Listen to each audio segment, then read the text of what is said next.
Bonjour à tous, c'est Bertrand, votre coach web. Bienvenue dans ce nouvel épisode du podcast, l'épisode 229. Aujourd'hui, je voudrais vous parler de Twitter, oui Twitter, et prendre position, vous l'avez vu dans le titre.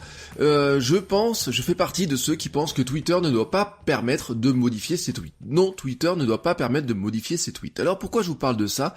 Tout simplement parce que je participe à des discussions, je vois souvent des messages, et hier, Matt, prof du web, posait la question, tu veux que Twitter implémente la fonctionnalité de pouvoir corriger tes tweets après publication. Donc il posait une question publique, et je lui ai répondu, à mon sens, ils ne le feront pas, et c'est tant mieux. Alors bien sûr, ça a pu surprendre ma réponse, et donc j'ai dit que j'éclaircirais les choses dans le podcast, parce que je pense que je pouvais pas le faire en 280 caractères, et j'ai pas envie de faire plutôt un billet de blog là-dessus. Je me suis dit, je vais vous l'expliquer à l'oral. Alors, le contexte de cette histoire, au départ, la modification des tweets est une vieille revendication des utilisateurs. Pour vous donner un ordre d'idée, Twitter avait consulté ses membres fin 2016 sur les fonctions qu'ils aimeraient voir se ajouter en 2017, et c'était cette fonction-là qui est arrivée en premier, comme première revendication. Alors j'ai fait ce matin une recherche sur Twitter, avec les termes modifier tweet, et beaucoup de messages font toujours cette demande. Kim Kardashian, la grande Kim Kardashian, qui veut régler tous les problèmes du monde, a même demandé par mail cette fonction en 2015, et avait redemandé il y a pas très longtemps à Jack Dorsey, cofondateur et président de Twitter, cette fonction quand elle avait invité à l'anniversaire de Kanye West. Alors ça avait fait l'objet d'une discussion qui était plutôt amusante. Bon, malgré ça, le bougre résiste. Pourtant on a pensé que début 2017, ils allaient mettre en place cette fonctionnalité-là, parce que Jack Dorsey avait confirmé y réfléchir sérieusement, et même que la modification commençait à devenir nécessaire. Et pourtant, elle n'est toujours pas là. Alors, ce n'est pas un souci technique, parce que ajouter un bouton, ce n'est rien pour une plateforme de ce type-là, surtout avec des milliers d'ingénieurs derrière. Non, ajouter un bouton, ce n'est pas un problème technique, c'est en fait un problème beaucoup plus large sur l'utilisation, sur le fondement même de Twitter, sur l'essence de Twitter, qui peut conduire pour moi à l'explosion de Twitter. Je vous rappelle quand même que Twitter, c'est un réseau social sur lequel nous avons des présidents et dictateurs qui parlaient il y a pas très longtemps de se balancer des missiles à la gueule. Mais c'est un réseau sur lequel vous trouvez tout et n'importe quoi, avec des avis qui vont de l'avis sur le dernier match de foot, sur la dernière chanson qui est sortie, mais aussi, il faut le dire, des insultes, de la violence verbale, et qui des fois se transforment en violence physique. Car oui, quand on regarde un petit peu ce qui se passe, Twitter est un déversoir, un exutoire, et là, c'est là où on touche la grande difficulté. C'est sûr que quand on regarde le problème qu'avait évoqué Kim Kardashian, elle disait quand on écrit mal un truc, on ne devrait plus avoir à le supprimer et à le reposter, il faudrait qu'on puisse le modifier directement. La plupart des demandes que j'ai vues sur Twitter disaient ainsi j'ai fait une faute d'orthographe, j'ai oublié un mot. Certains accusent le correcteur d'orthographe de leur smartphone. J'ai aussi vu un désolé pour les fautes, j'ai écrit trop vite, mais comme je peux pas modifier le tweet, voilà, c'est comme ça. Et donc là-dessus, on se dit, un petit bouton edit serait le bienvenu, et il semble anodin, mais en fait, il ne l'est pas. Car en fait, si on peut modifier une faute d'orthographe, on peut modifier tout le message. Et Twitter le sait bien. Kevin Vail, qui était chef de produit Twitter, alors je sais pas s'il l'a encore d'ailleurs, l'avait expliqué dans une conférence il y a quelques années. Un utilisateur pourrait facilement utiliser celle-ci, non pas pour corriger des coquilles, mais pour changer le sens des phrases d'une publication, après que ces publications aient été partagées par d'autres utilisateurs et intégrées sur des sites web. Car oui, j'ai aussi vu des messages regrettant d'avoir sorti un truc, mais une bonne saucisse, comme on dit, une belle connerie, et qui aurait bien aimé pouvoir le corriger, et c'est là où on atteint les dérives. Alors, soyons clairs. Twitter, comme Internet, c'est un espace de discussion public. C'est probablement l'espace de discussion le plus spontané, ou en tout cas à l'échelle, plus de 300 millions de membres. C'est plus le café du commerce, c'est un véritable exutoire dans certains cas. Mais c'est un espace public. Et c'est là un vrai problème pour le réseau et ses membres. Au passage, je vous invite à lire les comptes rendus des procès de harceleurs. Alors notamment, on a eu il y a pas longtemps celui des harceleurs de Nadia Dam. C'est effarant. Il y a bien sûr ce qu'on trouve sur les forums de jeux vidéo, jeuxvideo.com, les fameux forums où il y a tant de messages, mais ça s'est propagé aussi sur Twitter, ça se propage sur plein de réseaux. C'est totalement effarant ce que vous trouvez, et ça ne reste pas sur ces réseaux-là, ça sort puisque ça devient des vrais actes, et je vous renvoie sur la lecture de ces comptes rendus. C'est totalement effarant. En fait, le problème de ce bouton edit de Twitter, ce bouton modifier, c'est pas un problème technique, c'est un problème humain. Et le problème humain, il est C'est nous, oui, nous les utilisateurs. En informatique, on dit souvent que le problème principal se situe entre l'ordinateur et la chaise. C'est comme ça qu'on justifie quand il y a plein de trucs qui marchent pas. On accuse souvent l'ordinateur, alors que c'est souvent un problème humain. Twitter est plus proche de la discussion parlée, le spontané, le direct, c'est sur le vif, je l'ai dit. Et c'est vrai que dans la discussion parlée, des fois, on sort des conneries. Alors là-dedans, il faudrait voir un petit peu les choses. Soit quand on discute, quand on parle, on réfléchit avant et on évite de dire des conneries. Soit on ne réfléchit pas vraiment, ou on réfléchit pendant et on s'expose potentiellement à dire plus de conneries. Et oui, mais là, la différence, c'est bien sûr que ça part sur un espace public où c'est enregistré. Pourtant, on le sait bien, on a un proverbe français pour ça, qui dit « il faut tourner cette fois sa langue dans sa bouche avant de parler ». Ça dit quoi en substance, Il faut bien prendre le temps de réfléchir avant de parler, afin de ne pas risquer de regretter ce qu'on dit. Bon voilà, si seulement les internautes sur Twitter s'en souvenaient, non, franchement, ils préfèrent ne pas s'en souvenir, ou plutôt, ils préfèrent faire un peu preuve de paresse ou d'accuser les autres. La pratique sur Twitter, c'est je publie vite, je me relis pas, je suis dans le moment, je dégaine le message le plus vite possible. Plus tard, je m'aperçois du problème, je peux pas le corriger. Alors, voilà, on va chercher des excuses, on va dire que c'est le correcteur d'orthographe, que c'est qu'on a été mal compris, qu'on a mal tapé, qu'on a oublié un mot. Mais oui, mais le problème c'est que plus tard, le message a voyagé. Il a pu être retweeté, il a pu être commenté, il a été au minimum lu. Si c'est une faute d'orthographe, ou même un mot oublié, ça prête pas à conséquence, on s'en fout. Mais si c'est un message sérieux, le message peut porter à conséquence car il change. La modification du message peut porter à conséquence car elle change le sens du message de départ. Allez, je vous prends un exemple très bête. Imaginez que vous retweetez, là par exemple, un message pour la finale de la Coupe du Monde de foot. Et vous mettez « Allez la France ». Vous retweetez un message qui disait « Allez la France » pour la finale contre la Croatie, et que la personne qui le change au départ, le change en « Allez la Croatie ». Bon, ça vous fait rire comme exemple, ça paraît très con. Là, ça changera pas la face du monde. Vous pensiez encourager la France en retweetant « Allez la France », et puis la personne le change, et tout le monde se retrouve à tweeter « Allez la Croatie ». Notez que ça pourrait être drôle parce que c'est un pays qui fait moins de 4 millions d'habitants.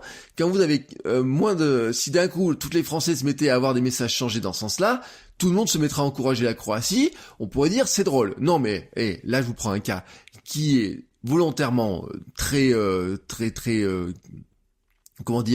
rigolo, c'est vraiment histoire de rigoler. Mais si on prend des messages qui sont sérieux, des messages politiques, des messages haineux, là, on devient sur des choses qui ne font plus rire du tout. Je vous rappelle quand même que dans ce monde, on a des hommes politiques qui nous balancent des conneries monstrueuses sur Twitter et qui se désolidarisent de leurs propres propos par un trait classique. C'est pas moi qui l'ai dit, j'ai été piraté, mon compte Twitter a été piraté, c'est pas moi qui l'ai dit. Oh bordel, non, franchement, à un moment donné, le syndrome du c'est pas moi, c'est... il faut y arrêter. C'est pas moi, c'est correcteur d'orthographe, c'est pas moi, j'ai été piraté, c'est pas moi, c'est mes doigts, c'est pas moi, c'est Twitter qui n'a pas la fonction. Stop, merde quoi. Oui, je suis désolé. Au bout d'un moment, arrêtons de dire, de se justifier sa paresse ou sa non-envie de relecture par ils ont qu'à mettre la fonction, je pourrais me corriger. Très clairement, il y a à bout d'un moment, il faut aussi qu'on se responsabilise et qu'on se dise qu'on est responsable des outils qu'on utilise. Ce sont des outils, mais c'est nous qui les utilisons. Et dans le cas de la violence, ce qu'on voit arriver, c'est encore pire. Et on commence à en toucher du bout du doigt certains problèmes, car la modération par l'intelligence artificielle va encore plus déresponsabiliser les gens. Dans le cas des insultes et des procès, comme je vous disais, on entend des trucs, mais vraiment c'est... Je sais que je peux dire n'importe quoi sur les réseaux sociaux ou sur le forum car ça va être supprimé. Il y a un robot qui va passer ou il y a un modérateur qui va passer qui va enlever ce que je vais dire. Manque de bol, dans certains cas, pour l'un d'entre eux, son appel au viol n'a pas été supprimé. Même s'il avait été supprimé quelques minutes après, même si il avait été zappé comme ça, il aurait eu le temps, dans tous les cas, d'atteindre la cible, de faire mal. Il y aurait eu une trace, il y aurait peut-être une alerte par mail. On aurait vu ce message, il aurait pu être enregistré, il aurait pu être rediffusé, même si c'est quelques secondes ou quelques minutes, il aurait pu faire mal en lui-même. Non, il est temps que les gens se rendent compte qu'ils parlent sur un espace public et que sur cet espace public, quand ils sortent un message de haine, il est balancé comme ça. Bien sûr, on ne pense pas à ces aspects-là, mais... sincèrement, certains se disent je peux dire n'importe quoi, le modifier, l'effacer, le laisser supprimer par l'intelligence artificielle. j'en ai rien à faire, je prends quelques minutes, je déverse mes conneries ou ma haine sur internet, sur Twitter. Je peux même nier l'avoir fait ensuite, allez, je vais supprimer le message, je vais le modifier, quelqu'un va passer. Mais voilà, on est dans ce comportement-là parce que on parle d'une plateforme à une échelle de 300 millions d'utilisateurs, et 300 millions d'utilisateurs, on n'est plus dans l'internet de départ qui avait été imaginé à une époque. Vous savez, internet il y a 25 ans, les communautés The Well, c'était 2000 personnes qui étaient tous éduqués, qui étaient tous universitaires, scientifiques, qui parlaient entre eux, et qui parlaient bien avec des pseudos, etc. Non, on a atteint la masse, et dans la masse, vous allez au café du commerce, vous allez dans le métro, vous allez dans le bus, vous écoutez dans la rue ce qui se dit. Je peux vous garantir que dans la masse, vous n'avez pas envie d'entendre ce genre de message-là. Alors c'est sûr, les gens avant, ils le disaient tranquillement entre eux. Quand j'écoute certaines discussions, j'entends des messages racistes, j'entends des messages misogynes, j'entends des messages qui sont franchement dégueulasses, mais ça reste entre 2-3 personnes. Tout d'un coup, ils se mettent à le dire sur Twitter, et là, il faudrait se dire, putain de bordel, ils l'ont dit, ils se sont rendus compte que ça avait une puissance publique, visible, et que c'était retweeté, repris, et il faudrait qu'on puisse le modifier. Non. Tournez juste un petit peu, cette fois vos doigts sur le clavier, bordel, et évitez ces choses-là. La difficulté, finalement, de ce bouton Edit, c'est que ça touche à l'essence du contenu. Sur des plateformes telles que YouTube, Twitter, Facebook, Instagram, etc., on ne peut pas facilement toucher à l'essence du contenu. C'est là d'ailleurs une des différences avec le blog. Pour hier, je disais on peut modifier ces articles de blog, on peut les améliorer, etc. Donc on a ce problème-là, mais sur son blog, on est responsable de publication. On est responsable de sa publication. Et je dis pas que c'est pas un problème, parce que certains, je pense, le font, très clairement. Sur Twitter a cette responsabilité-là, et donc eux, ils vont essayer de faire en sorte de limiter ces abus. Notez par exemple que sur YouTube ou sur Instagram, vous ne pouvez pas modifier l'essence du message. Vous pouvez pas modifier une vidéo YouTube une fois qu'elle a été publiée, vous pouvez pas modifier une photo Instagram une fois qu'elle a été publiée. Vous pouvez modifier ce qui va autour, le titre, le commentaire, mais s'il y a un truc qui va pas dans la photo, dans votre vidéo, il faut supprimer et refaire. Et sur Twitter, l'essence du message, c'est le tweet, c'est le message lui-même. C'est lui qui crée la discussion, le repartage, les likes, les polémiques, ou les coups de cœur, voilà, c'est lui qui crée ça. Si on modifie l'essence du message, le reste qui va autour, n'a potentiellement plus aucun sens. Alors bien entendu, quand même, disons-nous, on pourrait avoir des pistes techniques, pour corriger ces messages, pour avoir cette fonctionnalité-là. Pour vous dire à quel point c'est ancien, j'ai retrouvé des articles de 2013 qui expliquaient que Twitter travaillait déjà sur des algorithmes pour ce bouton Edit. Alors l'idée c'était que il serait disponible que pendant une durée limitée, voilà, on se relit juste après publication, mais j'ai envie de vous dire, pourquoi vous relisez juste après publication, une fois que vous êtes rendu compte que vous avez fait une faute d'orthographe, pourquoi vous relisez pas avant de appuyer sur le bouton publier? Non mais j'ai arrêté de m'énerver, très clairement, parce que là... c'est un truc qui m'énerve. Si moi aussi, j'ai fait des erreurs dans mes messages, moi aussi. Mais c'est pas de la faute de Twitter, c'est de ma faute à moi.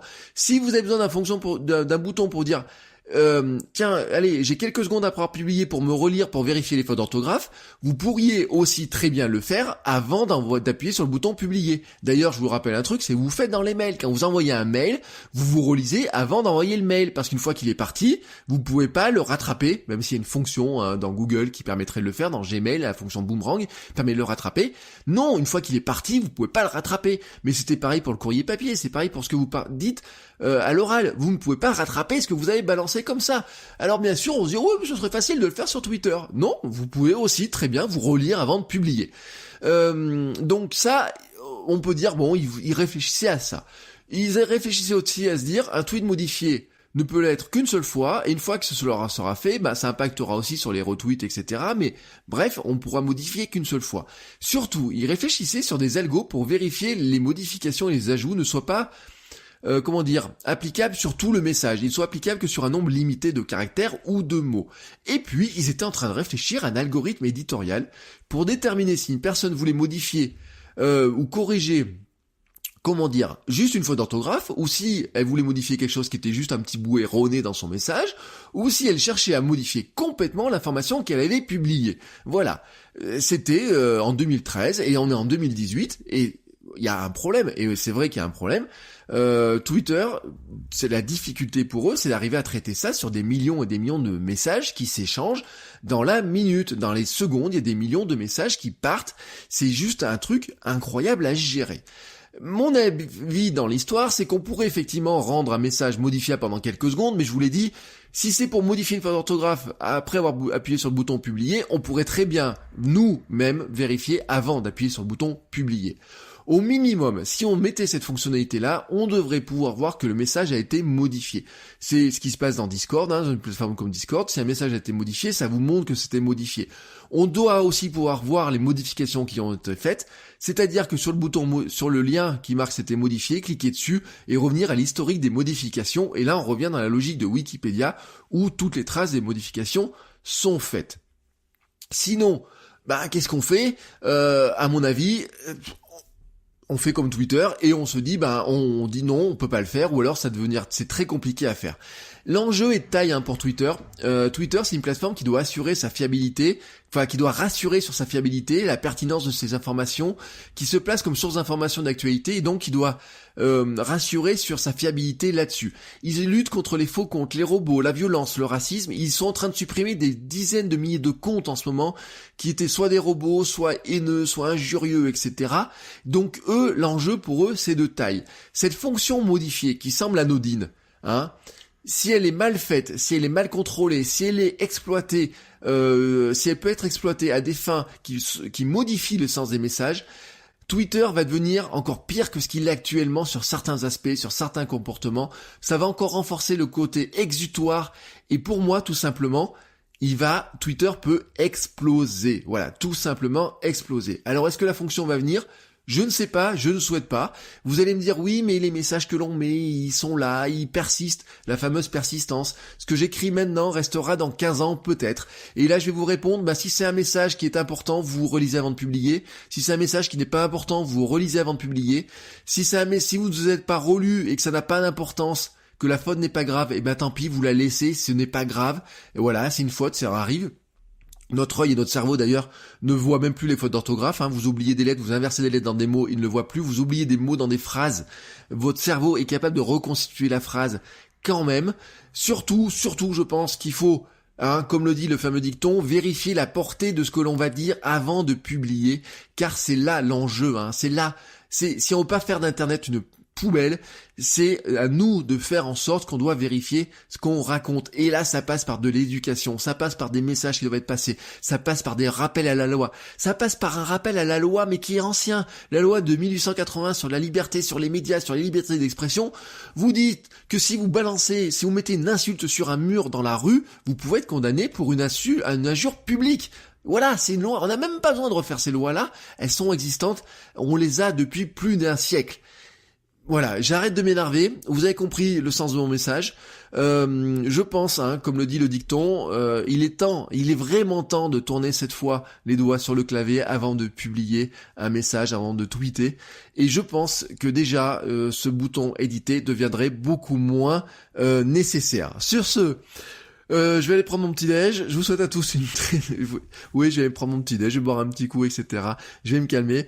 Je vous ai compris ce que je voulais dire. Je vous souhaite à tous une très très belle journée et je vous dis à demain pour un nouvel épisode. Ciao ciao les créateurs.